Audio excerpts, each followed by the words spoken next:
কেতিয়াও মোক এৰি দিয়া নাই, অকলশৰে কেতিয়াও হ'ব দিয়া নাই। আৰু যিহেতু পাপা এতিয়া ফিজিকেলি নাই মোৰ লগত দেই, মই চবতে পাপাক প্ৰেজেণ্ট ফিল কৰোঁ, আছে বুলি মই ফিল কৰোঁ। ইয়াৰ পিছত কাজলীয়ে কৈছে মই কথা পাতো, কিন্তু কাজলীয়ে কেনেকৈ জুবিন গাৰ্গৰ আত্মাৰ লগত কথা পাতে এই কথাখিনি জানিবৰ কাৰণে আপুনি এই ভিডিঅ'টো চাবই লাগিব, কাৰণ এই ভিডিঅ'টোত পিছৰ অংশত মই লগাই দিম কাজলীয়ে দেউতাক জুবিন গাৰ্গৰ লগত, অৰ্থাৎ কাজলীৰ ভাষাৰে জুবিন পাপাৰ লগত কেনেকৈ কথা পাতে, ৰাতি ৰাতি কেনেকৈ কথা পাতে, ক'ত কথা পাতি বহে, কেনেকৈ বহু মনৰ কথা দেউতাকৰ আগত কয়, আৰু জুবিন গাৰ্গেও, হয় আমাৰ মৰমৰ মহান শিল্পী জুবিন গাৰ্গেও জীয়েকক বহুখিনি কথা কৈ যায়। এয়া আত্মাৰ কথা। আৰু জুবিন গাৰ্গ আৰু গৰিমা গাৰ্গৰ কন্যা কাজলী, এই কাজলী হৈছে তুলনীয়া ছোৱালী। এই কথাটো গৰিমা গাৰ্গেও জানে, জুবিন গাৰ্গেও জানে, আৰু কাজলীয়েও এই কথাটো বাৰে বাৰে তেওঁৰ ইউটিউব চেনেলৰ জৰিয়তে আহি কৈ গৈছে। আৰু ইয়াৰ পৰা আমি গম পাইছো যে কাজলী এডপ্টেড ছোৱালী, আৰু এই কাজলীক বহুত বেছিকৈ ভাল পাইছিল আমাৰ মৰমৰ মহান শিল্পী গৰাকীয়ে, আৰু মৰমতে জুবিন গাৰ্গক কাজলীয়ে মাতে, আৰু সেই পাপা বুলি মাতিবৰ কাৰণে জুবিন গাৰ্গে কাজলীক আগতেই কৈ গৈছে, আৰু বহু ষ্টেজত আচলতে চিনাকি কৰাই গৈছে মোৰ ছোৱালী। গতিকে এই কাজলীক অপ্ৰাণ বেছি ভাল পোৱাৰ কাৰণে জুবিন গাৰ্গে হয়তো এই কাজলীৰ ওচৰলৈ আহি এনেকৈ মনৰ কথা পাতিছে নিজৰ জীয়েকৰ সৈতে। কাৰণ কাজলীক খুব বেছিকৈ বুজি পোৱা ব্যক্তি আছিল জুবিন গাৰ্গ, আৰু জুবিন গাৰ্গক খুব বেছিকৈ বুজি পোৱা ভিতৰত আছিল এই কাজলী।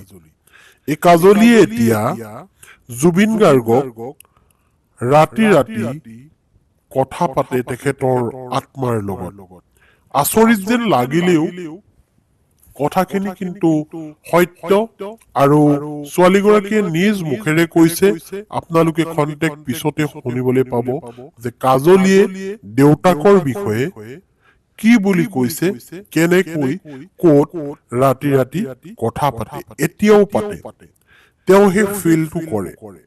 এইখিনি কথা জনাৰ আগত আপোনালোকে গম পাই ল'ব লাগিব কাজলী হৈছে এগৰাকী গাৰো ছোৱালী, আৰু এই ছোৱালীগৰাকীক ৰাতি 2টা বজাত জুবিন গাৰ্গে এটা ডাঙৰ বিপদৰ পৰা বচাই NGO দি সেই NGOৰ পৰা শিক্ষা গ্ৰহণ কৰোৱাই এই কাজলীক এটা জীৱন দিলে।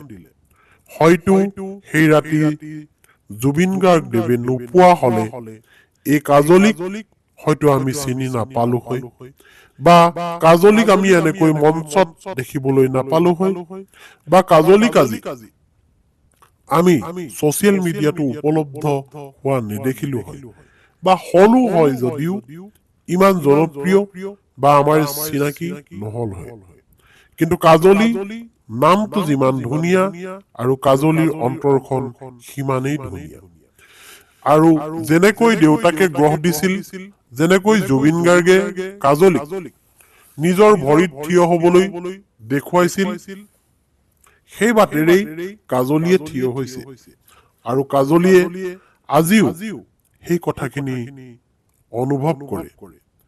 দেউতাকে যিখিনি কথা কৈ গৈছে, জুবিন গাৰ্গে যিখিনি কথা শিকাই গৈছে, সেই শিকোৱা আৰু কোৱা কথাখিনি মানি আজিও কাজলীয়ে নিজৰ জীৱন সংগ্ৰাম কৰি গৈছে।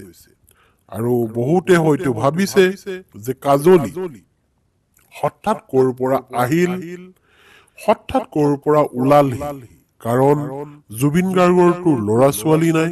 ৰ'ব, আপোনালোকে হয়তো ভাবিছে যে সেই ক্লিপটো কেতিয়াকৈ লগাই দিব, খন্তেক পিছতেই পাব কাজলীয়ে আচলতে কি অনুভৱ কৰে এই কথাখিনি।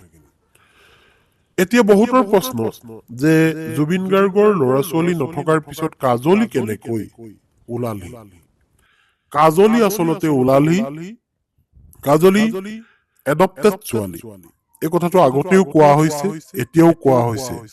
কাৰণ কাজলীয়ে নিবিচাৰে দেউতাকৰ বেয়া হোৱাটো, অৰ্থাৎ কাজলীয়ে জুবিন গাৰ্গক পাপা বুলি কয়। আৰু জুবিন গাৰ্গেও কেতিয়াও বিচৰা নাছিল যে কাজলীৰ কিবা এটা বেয়া হওক। গতিকে এই সহজ সৰল কাৰ্বি আংলঙৰ গাৰো ছোৱালীজনীক নিজৰ ছোৱালী কৰি লৈ তাইৰ ভৱিষ্যত গঢ়াত কিছু মন দিছিল জুবিন গাৰ্গ ডাঙৰীয়াই। আৰু তেওঁৰ বহু আশা আছিল এই ছোৱালীগৰাকীক লৈ। কিন্তু সেই আশাবোৰ সম্পূৰ্ণ হবলৈ গৈ থাকোতেই সিদিনা ছিংগাপুৰত আমাৰ মহান শিল্পীজন নাইকিয়া হৈ গ'ল।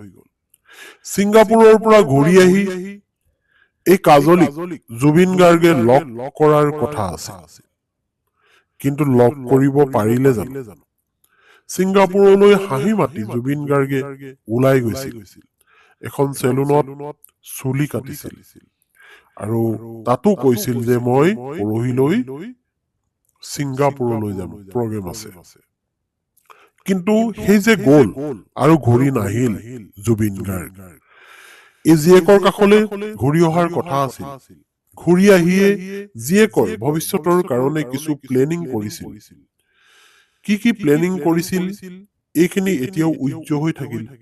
কাৰণ এই জীয়েকক খুটি খাব পৰাকৈ জীৱনটো ধুনীয়াকৈ চলাই নিবলৈ কিছু প্লেনিং কৰিছিল যে ছোৱালীজনীয়ে সংসাৰখন নতুনকৈ তৰিছে আৰু তাই ভালকৈ চলিব পৰাকৈ কিবা এটা লাইন দেখুৱাই দিব বা কিবা এটা ব্যৱসায় গঢ়ি দিব। কিন্তু সেয়া হৈ নুঠিল। নিয়তিয়ে জুবিন গাৰ্গক লৈ গ'ল আৰু ঘূৰাই নিদিলে। আৰু এই কাজলী আজি সেই আগৰ দৰেই আছে। যেনেকৈ জুবিন পাপাক লগ পোৱাৰ আগতেই কাজলীয়ে কৈছে, জুবিন পাপাক লগ পোৱাৰ আগতেও মই কষ্ট কৰিয়ে খাইছিলো, কাম কৰিয়ে খাইছিলো, আৰু জুবিন পাপাক পোৱাৰ পিছতো মই কাম কৰিয়ে আছিলো, আৰু আজিও মই মোৰ কাম কৰিয়ে গৈ আছো। গতিকে এই মহান শিল্পীগৰাকীৰ কন্যা কাজলী এতিয়াও ভাগৰি পৰা নাই। দেউতাকৰ কাৰণে বহু কৰিবলগীয়া আছে। মনত হয়তো অদম্য হেঁপাহ আছে দেউতাকৰ আধৰুৱা কামবোৰ কৰাৰ, কিন্তু সেই সুবিধা কেনেকৈ আৰু কোনে দিব সেয়া তাই নাজানে। গতিকে অনুভৱ কৰে